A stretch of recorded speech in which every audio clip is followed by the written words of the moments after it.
So in my last video, I talked about non-duality. In this video, I want to talk about the meaning of duality. And so duality is a little bit different than non-duality in that duality is a type of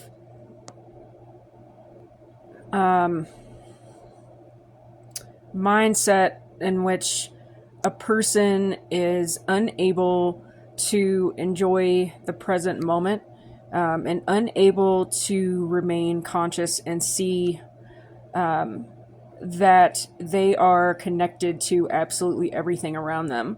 And so in duality, we find a lot of like really strong emotions, a lot of acting out behaviors, a lot of very, very like negative relationships, a lot of arguing, a lot of energy or, physical being state being spent on creating responses in other people's egos.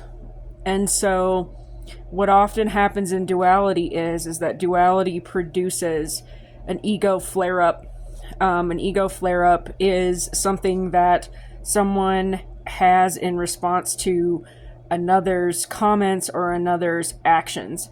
An ego flare-up is difficult to see at first, but it's really present in those who look for arguments when they're in a state of duality.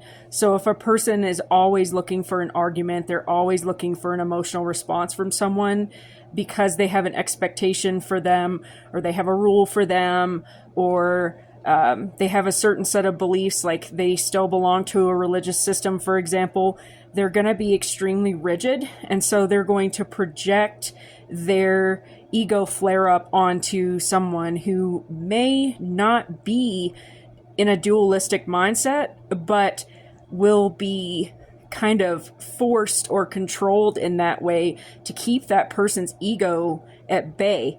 And so duality is really, really difficult to deal with, because what I've seen with duality is it's mostly conflict. There isn't any resolution in duality. It seems to always be living for the ego, always be living for a particular type of image. And so I just kind of wanted to touch base on duality too, because I've talked about non-duality. I hope this helps.